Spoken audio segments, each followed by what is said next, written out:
ferme le portable ou la sonnerie pour ne pas perturber le culte. Je vais continuer ce que j'avais commencé la semaine dernière concernant notre enseignement qui a pour titre « Marie oint les pieds de Jésus ». Mais je vais faire juste une petite révision rapidement. Marie oint les pieds de Jésus. Alors, j'avais dit le dimanche dernier que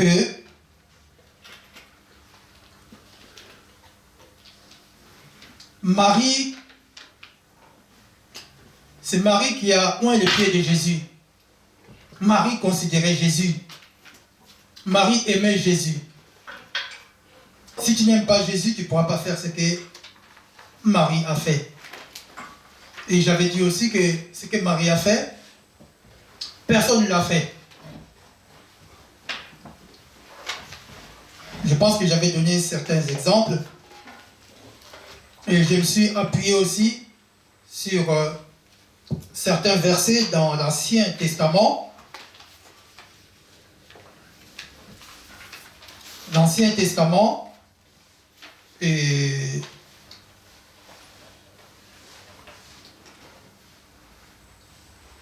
qui était dans Exode, je pense, Exode 40, je crois. Hein? C'était les têtes que j'avais dit, je crois, c'est Exode 40. Exode 35. Exode 35, merci beaucoup. Exode 35, 7. Merci mon frère. Je relis.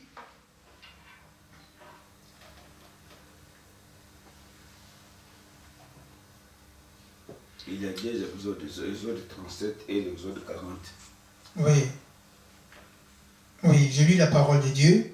Exode 35. Alors, je commence par le verset 11. Je commence sur 11. Les tabernacles, sa tente et sa couverture, ses agrafes et ses planches, ses barres, ses colonnes et ses bases, l'arche et ses barres, les propitiatoires, les voiles pour couvrir l'arche, la table et ses barres, et tous ses ustensiles, et le pain de proposition.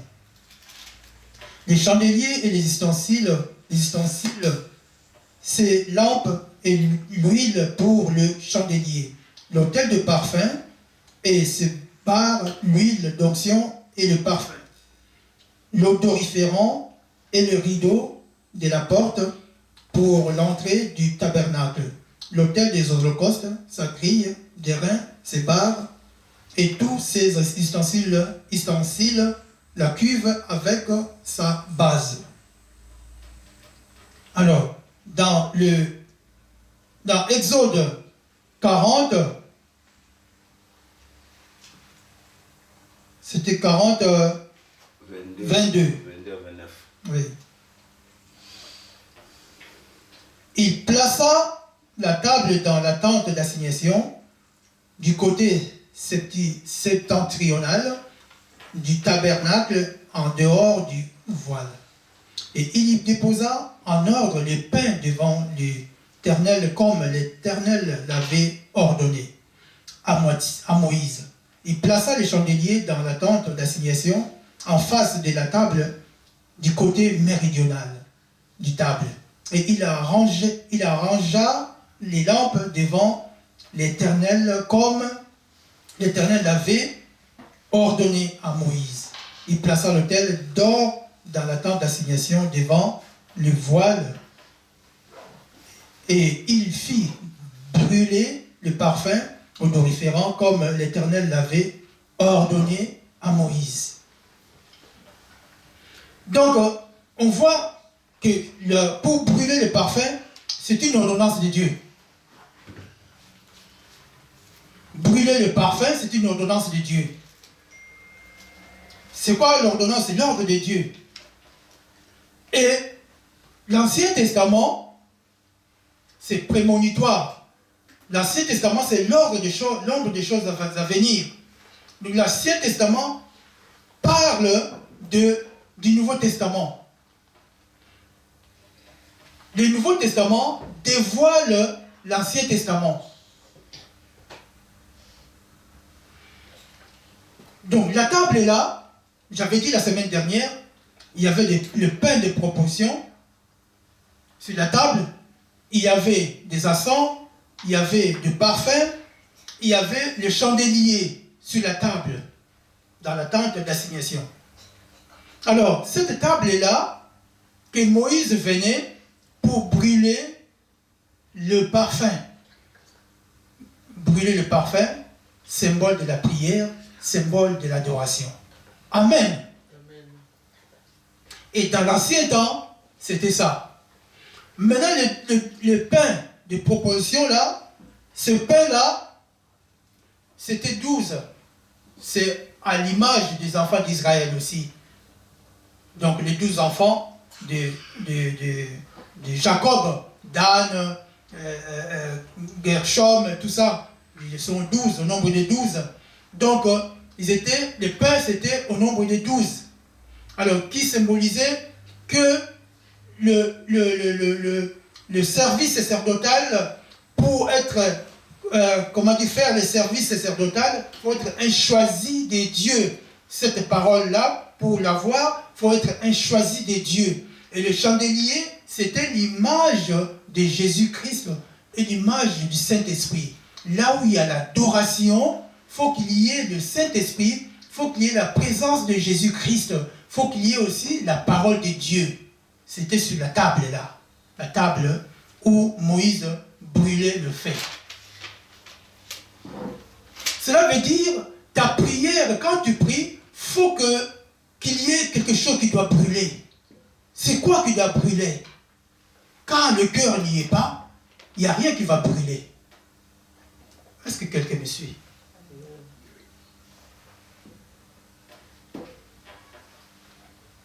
C'est pour cela Marie, elle a compris, dans le livre de Jean 12, 1, 5, Marie, elle a compris, la table est là, c'est ça, Jésus.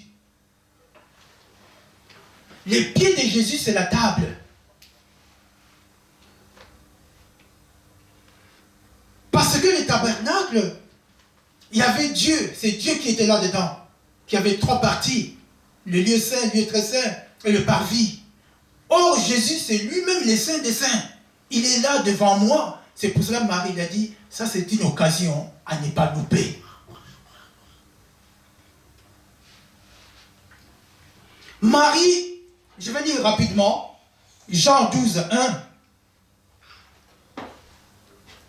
Jean 12.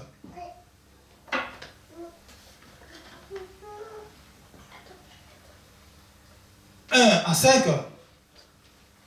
6 jours avant la Pâque, Jésus arriva à Béthanie où il était Lazare, qu'il avait ressuscité des morts. Là, on lui fit un souper. Marthe servait et Lazare était un de ceux qui se trouvaient à table avec lui. Marie, ayant pris une livre d'un parfum, des nards par des grands prix, par nards purs des grands prix, oignit les pieds de Jésus et elle lui essuya les pieds avec ses cheveux et la maison fut remplie de l'odeur du parfum. Un de ses disciples, Judas Iscario, fils de Simon, celui qui devait le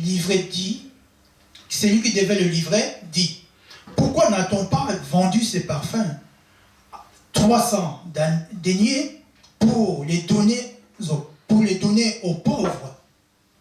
Il disait cela, non qu'il s'est mis en peine de pauvre, mais parce qu'il était voleur et que tenait la bourse, il prenait ce qu'on y mettait.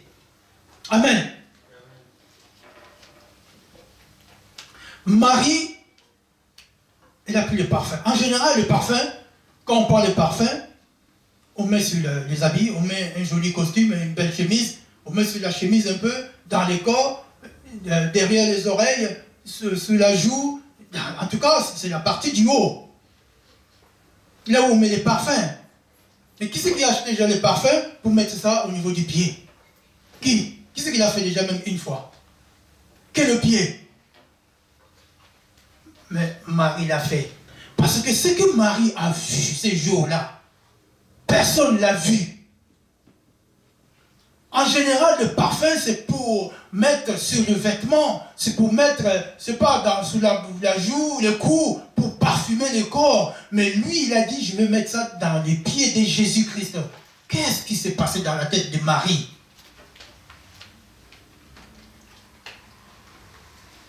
Regarde cet acte qui est puissant. On voit par rapport à la réaction de Judas Iscario, on voit là la densité de cet acte, on voit l'intensité de cet acte-là que Marie a posé ce jour-là. Cet acte-là que Marie a posé en mettant le parfum dans les pieds de Jésus, on voit ce qui était caché en Judas Iscario, ce qui se trouvait dans son cœur. Ça ne pouvait pas résister devant cet acte puissant. Alors, il s'est dévoilé. N'oublie pas ce qu'il a craché, Judas Iscario. C'est un gros morceau, hein? Opposé. Un disciple qui dit quelque chose opposé par rapport à celui qui fait les choses de Dieu. Il s'oppose à un acte divin, un acte venant du cœur, un acte d'affection, un acte rassurant. Et lui, disciple, il s'oppose. Marie oint les pieds de Jésus. Vous voyez, quand le feu brûle, frère, tout ce qui s'oppose à la parole de Dieu ne résiste pas. Judas est sorti de ses réserves. Parce qu'il y avait une puissance. Cet acte, vous savez, les choses de Dieu, c'est toujours des choses insignifiantes à la vie de l'homme. Jésus, pour guérir l'aveugle né, Jésus a fait quoi? Il a pris de la boue, un peu, il a mis la salive, et puis après, il a mis dans les yeux de cet enfant qui était un aveugle né. Tu vois, c'est des actes insignifiants, mais il y a eu la guérison après. Et Marie qui prend le parfum, qui met le parfum dans les pieds de Jésus, et tout le monde n'a pas compris. Personne n'a fait attention à Marie. Mais entre Marie et Jésus, il y a quelque chose qui s'est passé entre les deux. Est-ce que quelqu'un me suit? Judas Iscario, il n'a rien vu. Lui, il a vu autre chose. Frère, les choses de Dieu, quand le cœur n'est pas là, même si tu es présent à côté, tu ne verras rien. Tu ne vas rien capituler. Judas était là à côté, mais il n'a rien vu. Il n'a pas compris que le pied de Jésus, c'est une table, là où il y a le pain de proposition, là où il y a le chandelier, là où il y a le parfum, là où il y a le parfum qui va brûler, qui va monter au ciel, frère.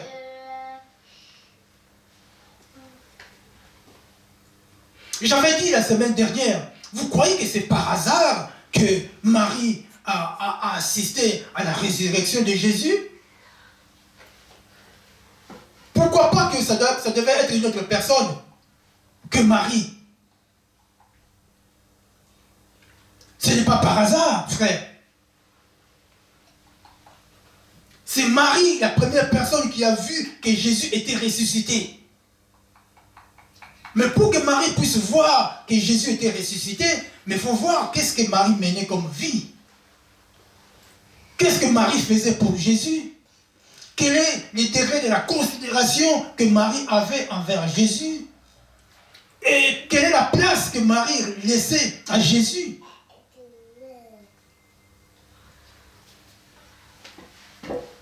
Frère, ce que Marie a fait, frère, j'avais dit l'autre fois, être sous les pieds de Jésus, ça sauve. Être sous les pieds de Jésus pour apprendre. Être sous les pieds de Jésus pour adorer Jésus. Être sous les pieds de Jésus pour être consolé quand on est triste.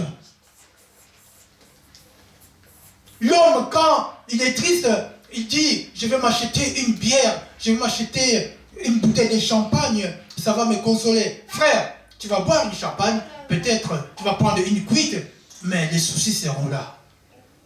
Quand la cuite va terminer, les soucis sont là.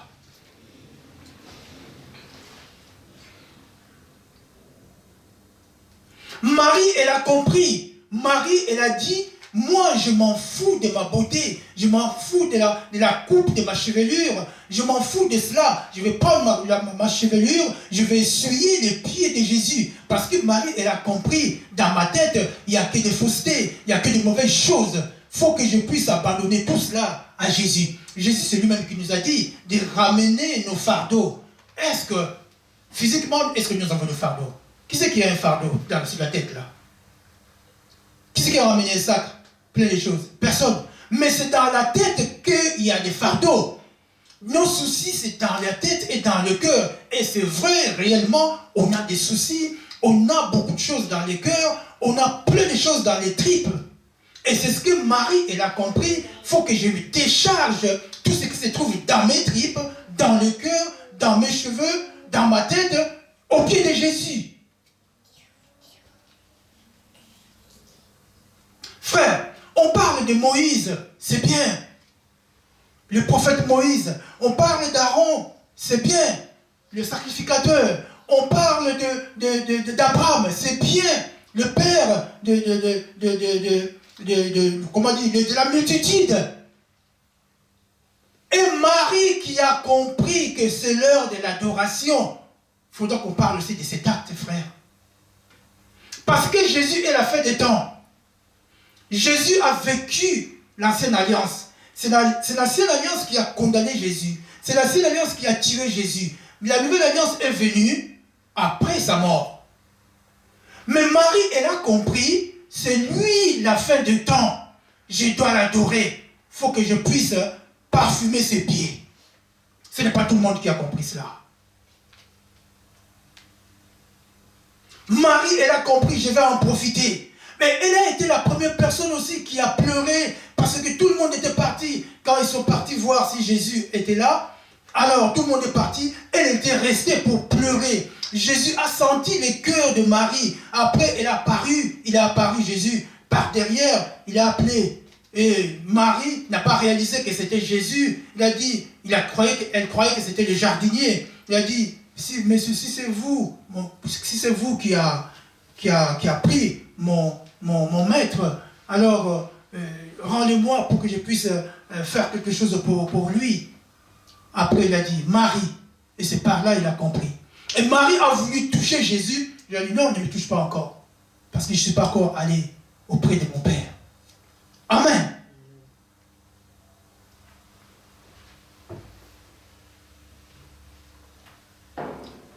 Frère, la vie d'un chrétien, ce n'est pas une vie ordinaire. Si tu mènes une vie ordinaire, frère, il va rien se passer. Parce que voir la résurrection de Jésus, frère, un élément très capital, un élément profond, un élément de la doctrine parmi les 5 missions de Jésus-Christ, ce n'est pas un rien. Ce n'est pas un rien. Marie, ce qu'elle a fait, c'est une base fondamentale. C'est la doctrine du Christ. Elle nous a montré comment adorer Jésus. Quelle est l'attitude optée. Elle avait une bonne intention. Parce que Marie, sa sœur Marthe, ce qu'elle faisait, la cuisine, c'est pas mauvais. Ce que Lazare faisait, il recevait les autres, ce n'est pas mauvais. Mais ce que Marie a fait, ça dépasse la cuisine, ça dépasse quand tu gères les autres venir. Quelle est ta priorité, frère, dans ta vie? C'est quoi ta priorité? Quelle est ta priorité dans ta vie? Parce que Marie a montré aux gens que sa priorité, c'est Jésus-Christ. Et Judas a poussé un cri. On doit vendre ça. avec de l'argent, c'est pas sans dénier. Parce que Jésus n'était pas sa priorité. Judas Iscario, il était disciple, mais Jésus n'était pas dans ses priorités.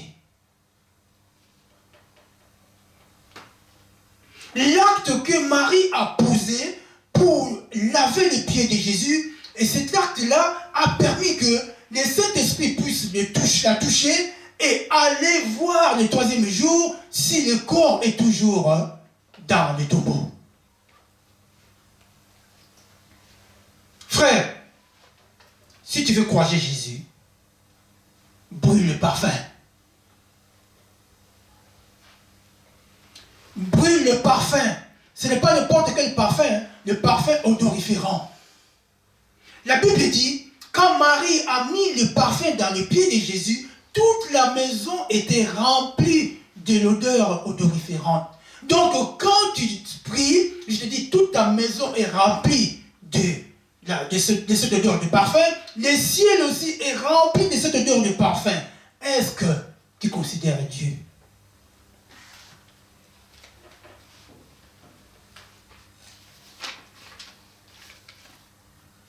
Tu as donné ta vie à Jésus. Au jour d'aujourd'hui, on voit la densité de cet acte-là. On a compris, il y en a beaucoup, les gens qui ont compris que l'adoration, c'est brûler le parfum.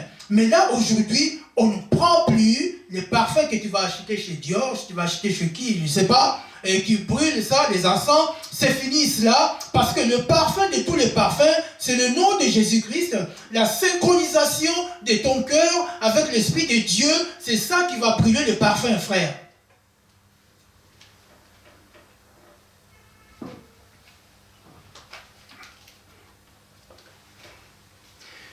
Si tu prends les parfums, les encens, tu brûles cela, je te dis que par rapport à la nouvelle alliance, ces choses-là, c'est révolu. Ce n'est plus dans ces temps-là, parce que Jésus était à la fin des temps.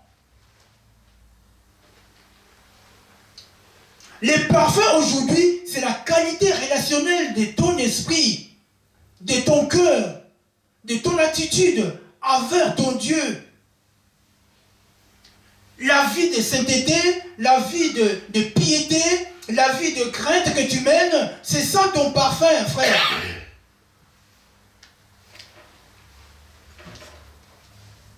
La place que tu mets Dieu, la considération de ton Seigneur, c'est ça le parfum, frère. L'amour inconditionnel que tu mets à Dieu, l'amour inconditionnel, la manière parce que normalement l'amour inconditionnel, il n'y a pas de conditions, tu ne t'attends à rien. Parce que Jésus-Christ, quand il nous a montré son amour, il ne s'attendait à rien.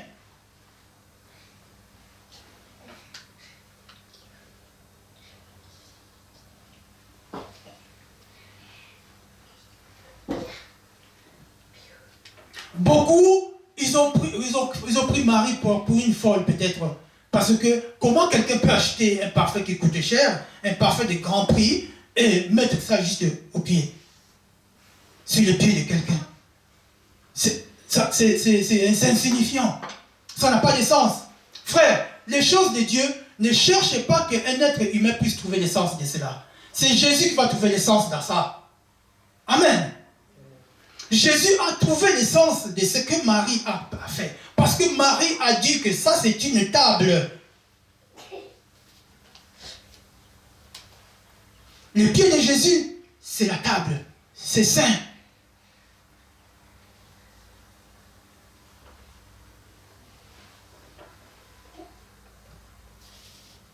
J'aimerais bien être à la place de Marie. Mais malheureusement, je ne peux pas être à la place de Marie. Parce que ce qu'elle a fait, frère, lis dans la Bible si quelqu'un d'autre l'a fait.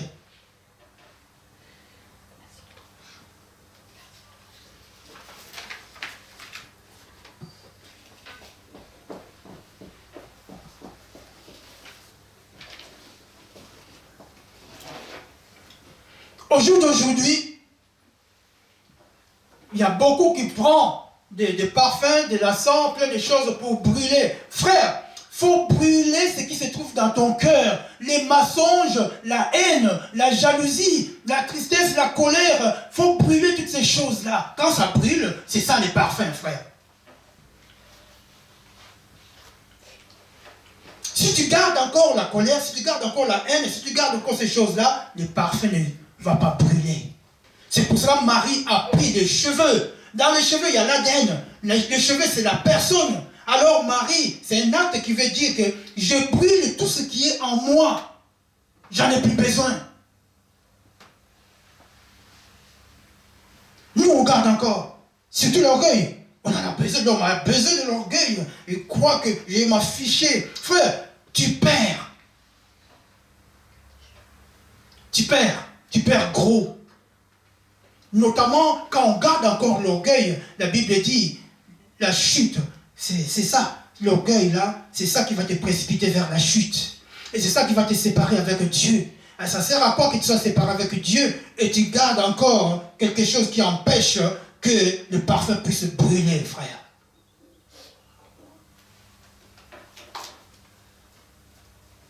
Au jour d'aujourd'hui, ce n'est pas la peine d'allumer quelque chose. Tu dis que j'allume pour qu'il y ait des parfums. Non! Tu vas brûler ton caractère méchant.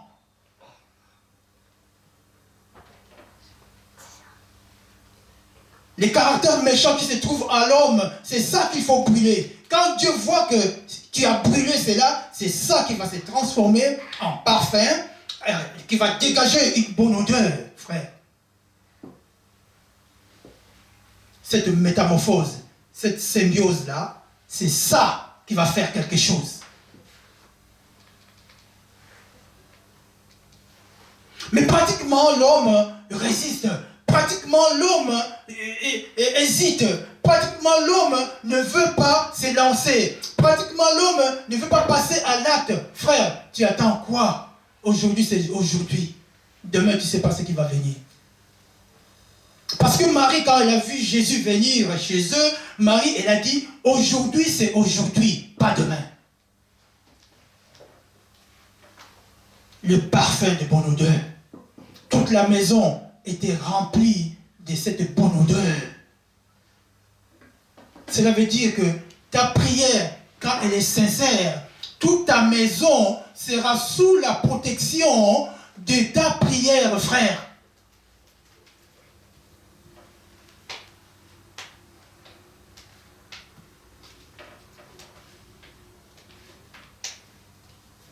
Vous ne trouvez pas ça que c'est bizarre?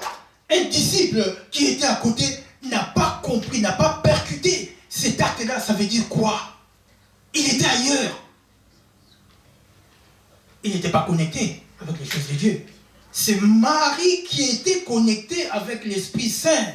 Quand tu es connecté avec l'Esprit Saint, le Saint-Esprit va te souffler des choses que les autres ne sont pas au courant, les choses que les autres ne voient pas, les choses que les autres n'entendent pas, les choses que les autres ne peuvent même pas oser faire. Parce que le Saint-Esprit, c'est l'esprit de sagesse.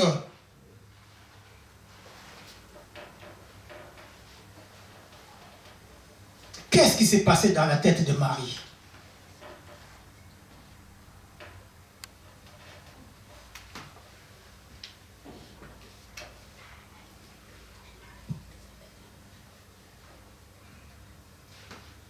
L'adoration. L'adoration, beaucoup croient que c'est juste une attitude pieuse. Oui, c'est vrai, on peut opter cette attitude pieuse. Mais il faut brûler, c'est que ta fierté là, la fierté qui se trouve dans le cœur là où tu t'appuies, là où tu dis que ça, c'est ça ma force, c'est ça ma vie. Frère, il faut brûler cela. Il faut que ça brûle. La valeur humaine, la valeur matérielle, la valeur, je ne sais pas quoi, le pouvoir, il faut brûler cela.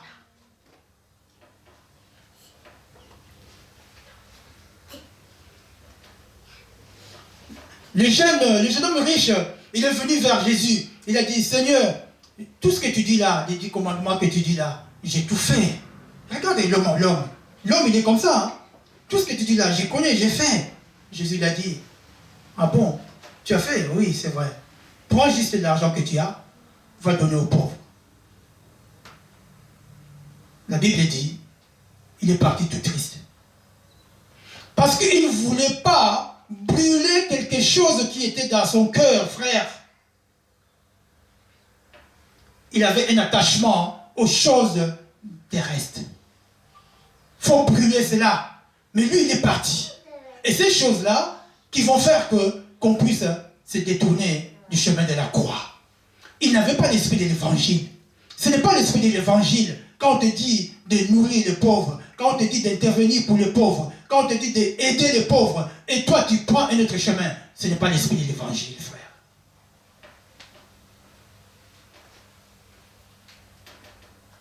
Frère, on a tous des choses à brûler pour que ça puisse construire un parfum de bonne odeur. Qu'attends-tu pour brûler cette chose-là? Pour que cette prière-là soit un parfum de bonne odeur, frère. Je m'arrête là. Que le Seigneur vous bénisse.